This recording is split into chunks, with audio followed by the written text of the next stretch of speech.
I think because of the nature of what Sinead's going to be talking about, it would just be helpful if everyone could come and sit. Hello, come and sit a bit nearer the front. And I think I'm hopeful that you will have lots of questions to ask. I almost always do, for myself as well, in these sessions. So it'll be, it'll be a very nice convivial environment then. So some of you, actually it might just be useful for us to know, was anybody here at Sinead's talk in January? Or the first time that you have been here? So the focus of today's session, as I'm sure Sinead will tell you, is on international taxation. Sinead has done many sessions on tax for us in the past, and the fact that she keeps coming back tells you everything you need to know about quite how experienced she is in this department, and she trained as a singer as well. So she has all the necessary context and understanding of what you're all likely to face. Do you want to say something about the January session in relation to this, and then we'll take it? So I'll introduce myself properly in a minute, but none of you have been to any of the talks that I've done before. Okay, fine. That's absolutely fine. That's no big deal either way. But what I will say is, please stop me when there's bits that to a certain degree, there's stuff that I've assumed today that you might have picked up along the way, and actually that now is probably a bit of a too big an assumption. So just stop and we'll go back over stuff as we need to. So yes, as Anna said, I started out as a musician. I trained at the Royal College of Music as a singer, and then at the National Opera Studio, and then packed it in. No, I didn't. I worked for quite a while in my 20s as a singer, and but for lots of reasons it wasn't for me in the long run, and I ended up slightly accidentally becoming an accountant and a tax advisor. It really happened because I was very recently out of the Royal College, and back then a big firm of city accountants were doing my annual accounts and my self-assessment tax return for me. And I was investigated by, it was called Inland Revenue back in those days, so you can look that up and it'll tell you how long ago I was actually a student. But the whole process of going through the investigation made me realise that actually I didn't need a big and expensive city firm to be doing stuff for me. I was at a level where most of it I could manage myself. And so I did, and then I started doing my husband's and then some friends, and little by little it grew, and I discovered I actually really like it, which is great, because it's what I do now. So I suppose the thing that maybe distinguishes us, I'm called My Tax Advisor. We're a small company, a small group of people of whom I'm the founder. And the thing that maybe distinguishes us from another firm of accountants or tax advisors is the big part of it, is the fact that I know who the groups are. My husband is still a working musician, so we just live in that world. We know who people are, we know who the groups are, we know how your life works, we know how work works as a freelancer, and it's surprisingly important for that to be the case, even with something like accounting and tax advice, where you think it should be fairly consistent across all professions, and it is in terms of the rules, but the nuance really helps to have somebody who knows what you're doing. So that's enough about me. What I'd like to know is how many of you are foreign students? You know, how many of you, hands up, have arrived here from another country to study at the academy? So like roughly half. Yeah, and of you how many of you have been here for more than one academic year? So more or less the same number, yeah. Are you mostly undergrads or mostly postgrads? Do you want to do a show of hands? Undergrads? Undergrads. Hardly any, yeah, mostly postgrads, okay. And final show of hands is how many of you are graduating this summer and moving out into the real world of work as a musician? Okay, so yeah, on the horizon for some of you and more so for others. Great, okay.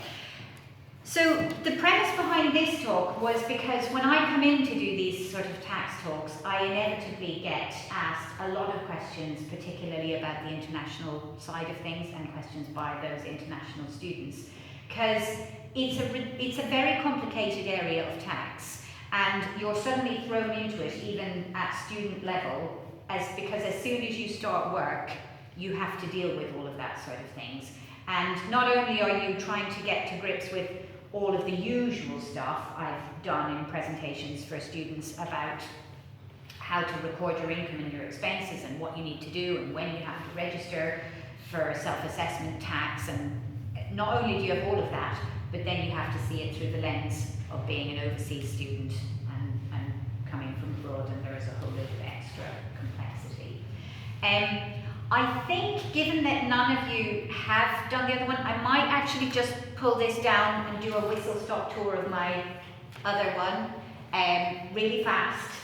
So stick with me, but because some of it otherwise is just a bit daft, because this is going to be quite techy compared to maybe some of the other things we should talk about. So hang on a minute. Thank you, Sinead. Just while Sinead's looking that up as well, there will, for all of you, I always love coming to these talks because even for me, who's been doing tax returns for a million years, I always find things that I'm glad that I've been reminded about, or things that prompt further questions.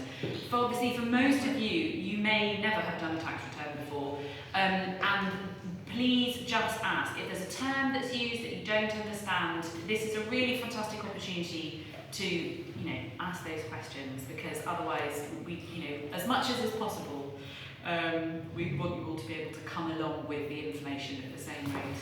Yeah, absolutely. I can't make it do the whole fancy full window thing, but that doesn't matter. You can all see it okay, right? Yeah, grand. Okay, whistle-stop tour of tax and what you need to do as a freelance musician. Here we go.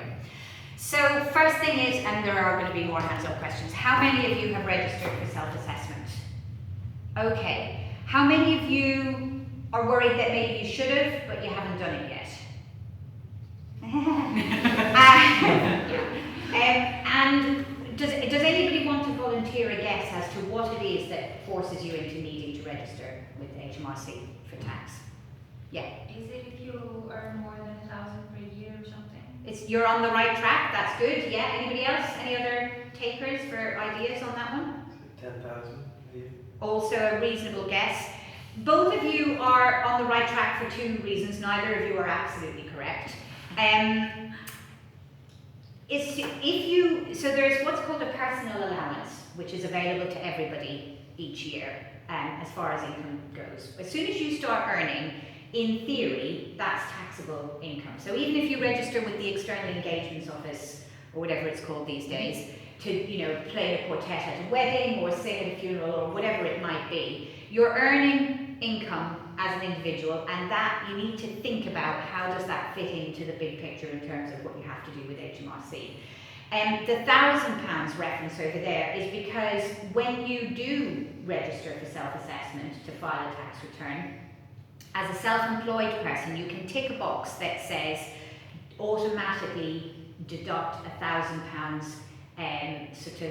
It's a simplified version of expenses. It will allow you to just tick a box and say you want to claim an allowance amount of £1,000 against your freelance earnings.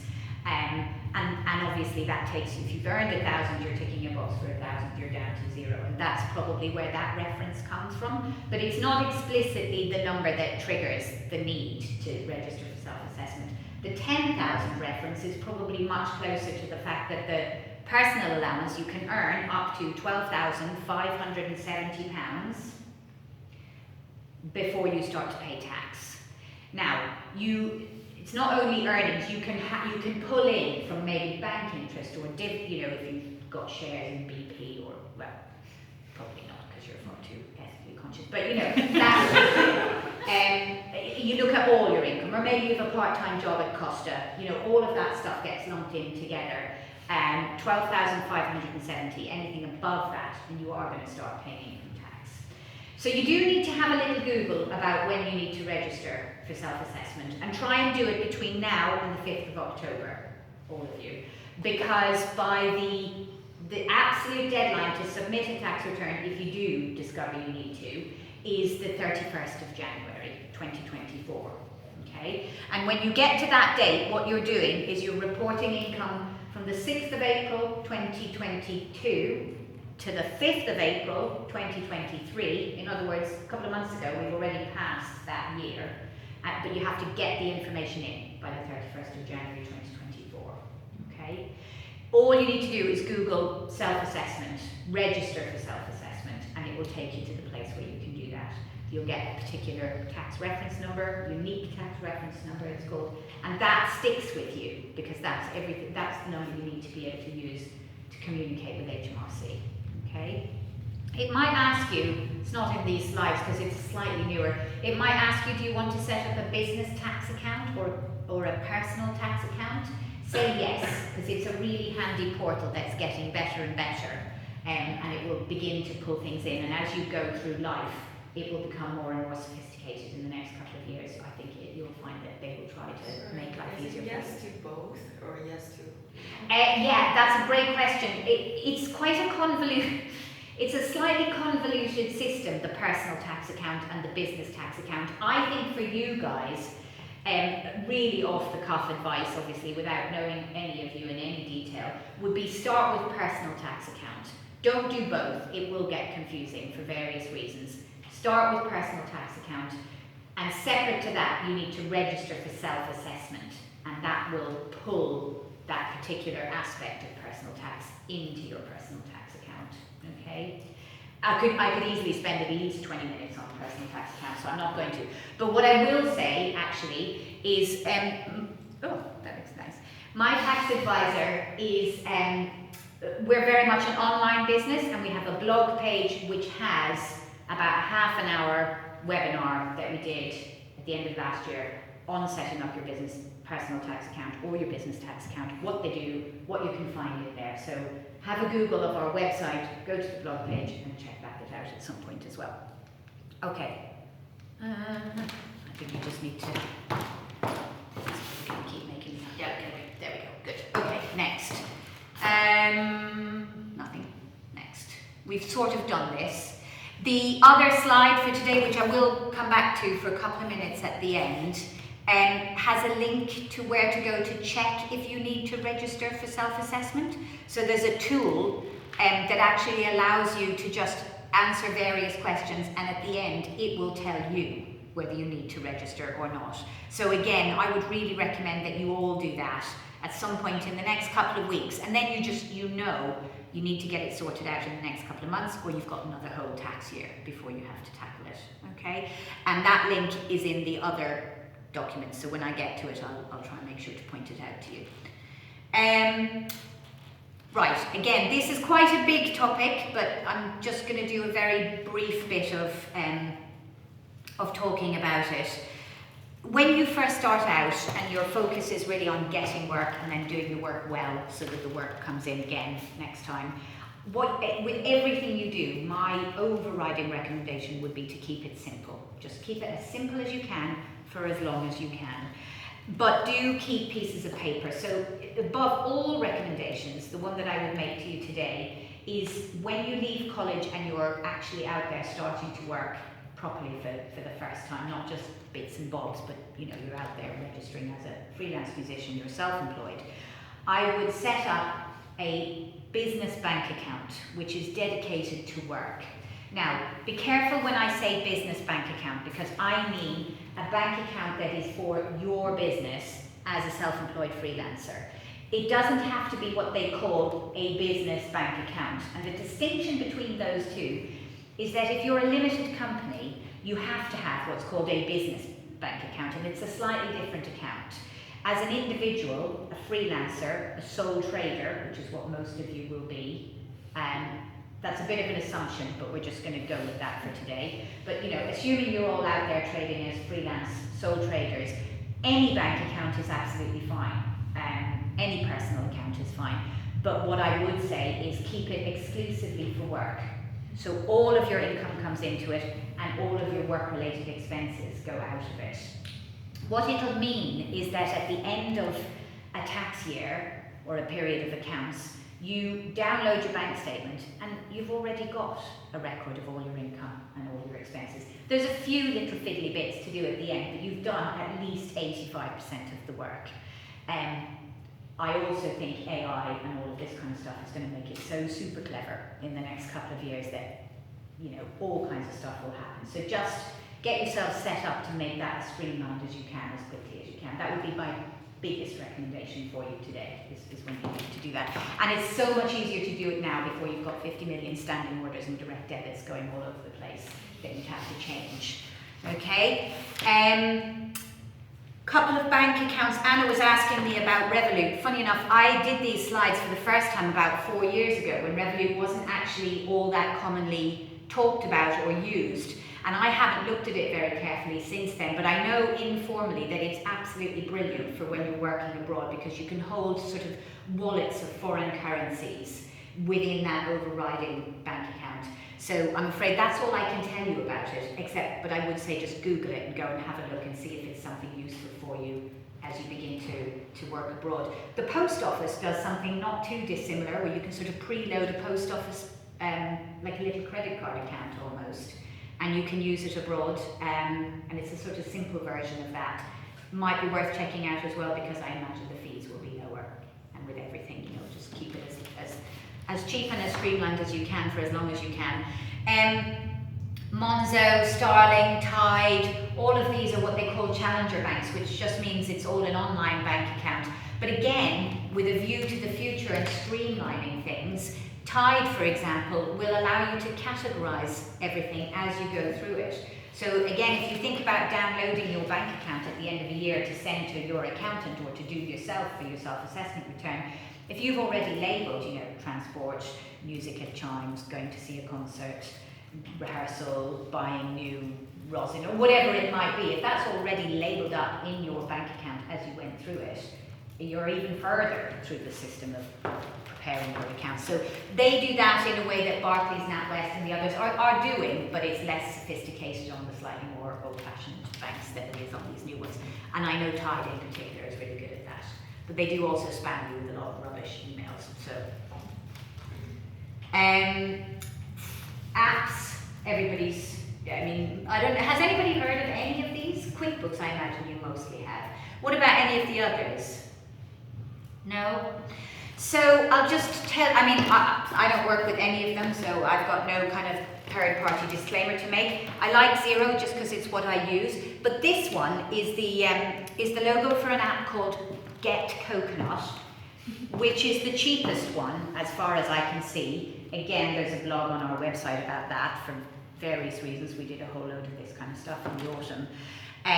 So again, there's a talk about your different options in terms of apps, and we go into that, and I would say it's my personal favourite at the moment for a freelancer. You need to be below the VAT registration threshold. If you exceed that, then it's not so useful for you anymore, and you should be looking at something else. But it is pretty user-friendly, and as they go, it's pretty cheap. And it has just been bought out by a tax company called Go Simple Tax, which means they're now going to put the whole process of doing your accounts online the way QuickBooks talked to you about doing it, but they're going to combine that with helping you prepare a tax return at the end of it. So potentially it's a really good end-to-end solution. So just kind of file it away for maybe not this year or next, but in the next couple of years to come back and have a look at that to make your life a bit easier. Very briefly, we've already kind of done this when I was talking about the personal allowance, you know, this idea that when you're looking at whether you're going to have to pay some income tax, you have to think about not only your freelance earnings, but also maybe your part-time job, which might have been an employed job, investment income if you're lucky enough to have any, land and property income if you're lucky enough to have any. But it lumps absolutely everything in together, so to just be aware of that. Now, how many of you do have a part-time job where you get a pay slip? Okay. How many of you can see that you're having tax deducted at source on that job? Okay. How many of you are making sure that at the end of the year, if your overall earnings are below 12,570, that you're getting your tax back? There you go. There's a little refund for you maybe. Yeah, it is particularly with students. You know, you're out there doing a part-time job, they put you on what's called probably a basic rate tax code. It means a tax code, it's sort of a catch-all when they're not sure what to do with you and the company that you're working for. They set you up on something that's a kind of fail-safe for them, so they're certain they're doing the right thing. Quite often it means you'll be subject to income tax being taken off your part-time earnings. And without getting in touch with HMRC or filing a self-assessment return, you're going to lose that money. So just keep an eye on it and see where you get to at the end of the year. And if you think it's all below the tax threshold, then that tax should be refunded to you.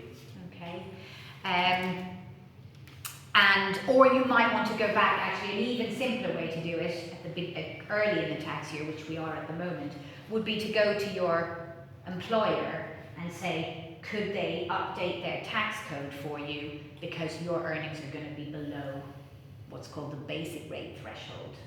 Okay, below the basic rate threshold and probably below the taxable threshold. So can they update your tax code? And they then talk to HMRC and update things for you. But do keep an eye out on that, because that's a bit tragic to give them tax you don't have to give. These are all the very typical things that you would claim expenses for. Again, we could easily have, a couple of hours on this one, and I love the questions that I get about, can I deduct this and can I deduct that? The thing that you need to think about to yourself when you're deciding whether you can deduct something as an expense, the overriding rule is, first question for yourself is, did I incur it because of my job as a musician? Did I only spend that money because of what I do? So it might be you bought music, or you paid travel to a rehearsal venue, or you had a lesson or whatever, and it might be for something where you're not actually going to earn any money at the end of it, specifically. But if it's all in the context of your overall trade as a musician, then of course it's an allowable expense. So you're not limited to only claiming for things when there's physical hard cash being paid at the end of it. It's the whole business of running your business as a freelancer, as a sole trade musician. Yeah. For example, going to concerts, someone can say, I'm going to this concert because blah blah blah, and they can connect it to like their job. Yes. But it's not like maybe I would go to concerts anyway. Yeah, no, absolutely. And you should be going to concerts. That's absolutely part of your trade, no question. So yeah, and not only that, but the travel to get there, like not just the concert ticket, but also the fact that you have to pay to get there. Or maybe you had to leave early and have a sandwich beforehand. You need to sort of think quite broadly, not in any sort of dodgy way, but you need to just think, am I building my career when I'm spending this money? If you are, then it's a valid business expense. As long as, and this is why I find tax interesting, because with everything there's an if and an and a but rule around it. And of course the as long as is because you have to be recognised to be in business in the first place. If you're going to a concert because it's a hobby and you love to go to concerts, then no, that's not tax deductible. But if you're a young musician building their career, intending to work as a musician, and going to the concerts are part of your professional development, then yes, absolutely. Yeah, no question. For travel claims, can you claim back on travel to your employment as opposed to your self-employment? I'm so pleased with that question, because I wouldn't necessarily have thought to say it today, and the answer is a categoric no. So good to be aware of that. No, you absolutely cannot do that. You can't claim for the cost of travel to an employed source of income, to an employed job, okay? You can only claim for travel to a self-employed job. And actually there's another caveat to that, which I'm going to come to in a minute. And when you're thinking about travel, think of travel and subsistence in combination with each other, because the rule, a simplified version of the rule to think about with subsistence is, if your travel is allowable, your subsistence is allowable, in essence. But the if and but on this section of the rules is that as a freelancer, your travel and therefore subsistence to your place of work as a freelancer is absolutely tax deductible, except when the place that you're working has become a place which is sort of, the words they use is habitual and regular. So what they mean by that, you need to think about, what does that mean for me? So what happened was, there was a big court case in 2015 where a well-paid doctor took HMRC to court, and it was because they wanted his travel tax deductions back. He had claimed tax relief on the travel to 2 hospitals he worked at as a private consultant. And they disallowed it, not because he wasn't a freelance self-employed doctor in the case of those 2 hospitals as a private consultant at them. He was, but it was because he went there every week. Same hospital as a private consultant every week. They expected him, they set up a schedule for him, he saw patients and so on and so forth. So it became a very habitual, albeit freelance job. All right, give me 2 examples where that could apply to you guys. There's 2 classics. Going to schools, like teaching schools. That's one of them, yeah. Peri teaching jobs, watch out for those. The other one, similar, church jobs.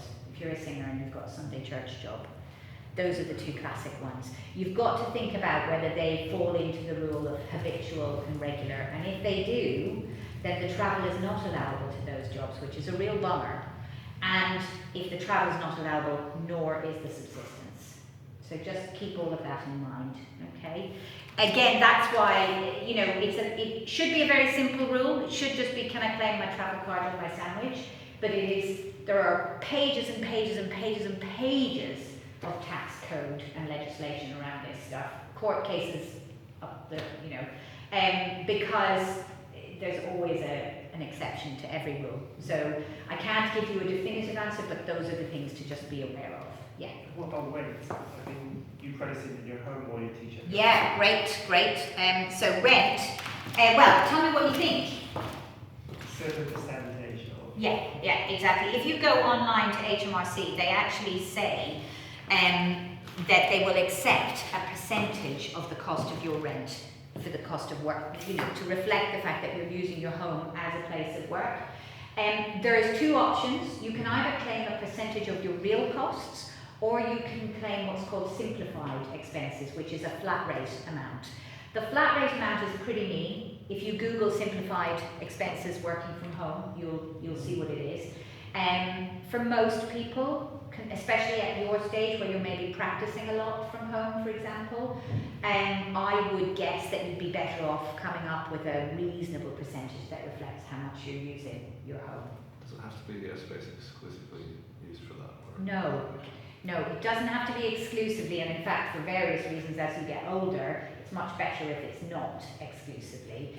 And that's more in the context of when you own your own home and you're worrying about selling it in future years and capital gains and things. For now, chances are it's shared anyway, because it's probably a living room or a study or a TV room or whatever. The other thing is to keep in mind that rent is straightforward enough, but if you own your own home, it's only a percentage of your mortgage interest, not the payments that you make to repay the mortgage itself. That's something to watch out for in the future. Yeah, I'm going to move on from that just so that we cover everything, but I'm really happy for you to stop and ask me questions. This is another one that could have a massive big talk on it, but I'm going to say 2 important things. If you need to think about capital allowances quite carefully if you are a string player. Who here is a string player? Okay. So the reason you think about it, the reason I mention string players in particular is because if you think about it, you buy a beautiful violin or somebody buys you a beautiful violin, chances are it's going to appreciate in value. It's going to get more valuable rather than less valuable as it goes along. Is it safe to say that's less the case for a brass instrument or a woodwind? I've always thought so. Although maybe, they seem, from what I can see, they tend to hold their value, but they don't necessarily go up. Whereas a stringed instrument really does tend to go up, okay? And why this is important is, I'll give you an example. So, musician Joe comes along and is lucky enough to have a £75,000 violin that is given to him and he introduces into his business, and he claims capital allowances on it. What that means is, he claims the cost of having that instrument in his business and the fact that it has value in his business for several years. He doesn't just put it through where he puts his travel expenses and his tickets to concerts. It goes through a separate section on his tax return called capital allowances, and he keeps an eye on that. But in theory, he could deduct the full 75,000 whack off his tax return in the year that he buys it or is given it. Okay, so that's a great big tax break for him. Let's say, for argument's sake, while we're at it, that he's a higher rate taxpayer or additional rate taxpayer, so he can pay tax at 45%. So he's saving himself 45% tax on that 75 grand. It's a nice saving. Then let's fast forward about 25 years and he sells it. And it's now worth 150,000. Because he introduced it into his business, it has to come back out of his capital allowances. And when you take something back out, I'm waffling a bit because this is just interesting, but when you take something back out of your capital allowances pool, you take it out at the lower of either its cost to you, so for him 75k, or what it's worth now. So he's not going to want to take it out at 150, he's going to cap it at the 75.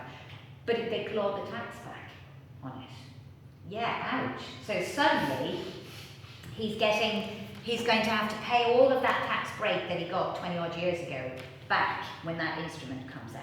And I see that quite regularly. I'll take your question in 1 second. Where it usually gets, where people normally get saved on this one is that usually if you're selling your £150,000 violin, it's because you're buying a £200,000 violin. So you bring that one in and you're okay, you know, and it cycles on and on. But do think really carefully about what you do with a high value string instrument, because chances are, if you take a big tax break on it when you bring it into your business, most likely that will come back at some point in some kind of a reckoning. It's less of an issue for the other stuff. And I've just got a few more things to say, but I'll take your question first. I was just going to say, is there, like, do you have to, like, register it? Like, No. So you don't have to bring your instrument into the business at all. You could just leave it outside the business. And certainly in the case of stringed instruments, it's worth considering that. You know, it's worth thinking about, I'm just not going to bring my violin into my freelance business, even though shame not to get the tax break on it in the early days, but it takes you out of that concern later on. So it's definitely something to think about. But to go back to the stuff you really, really need to know, capital allowances, those are things, anything that has value in your business for more than a year or two, basically. So instruments, computers, cars, software sometimes is something you have to think about. Getting your website built, that's one. That's a capital cost rather than what they call a revenue cost, which means something that goes through year by year. And it just goes through on a slightly different section of your self-employment pages. And that's enough about that, I think, for now, because we're going to get too techy otherwise. This goes back to the can I claim it? Is this an expense going to concerts or whatever it would be? Wholly and exclusively is the default position. It should be wholly and exclusively for the purposes of your trade. But as soon as you say that, then there's a whole load of exceptions, like rent, mobile phone, car,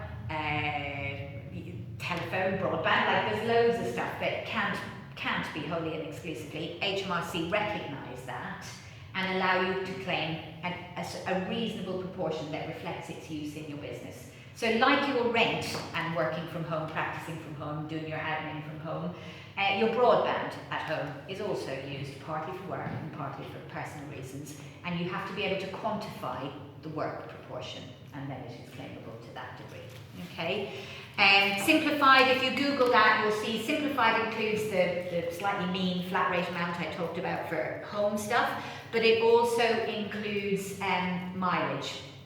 So for example, if you run a car, one of the easiest ways to keep track of what you're allowed to claim for the cost of using that car at work or in work is to claim a mileage allowance. So it's 45p for every mile you drive.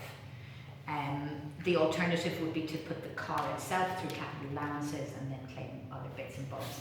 I would say, for the most part, probably start with mileage for you guys, I reckon, most of the time. This has moved on a little bit. I'm just going to go back for a second. Your accounting year, that's all up for grabs in 2 years now, so I'm not even going to talk about it. They're going to change all of that. So your accounting year is going to be 6th of April to the following 5th of April, or if it's easier for you, and I quite like this one, 1st of April to the following 31st of March.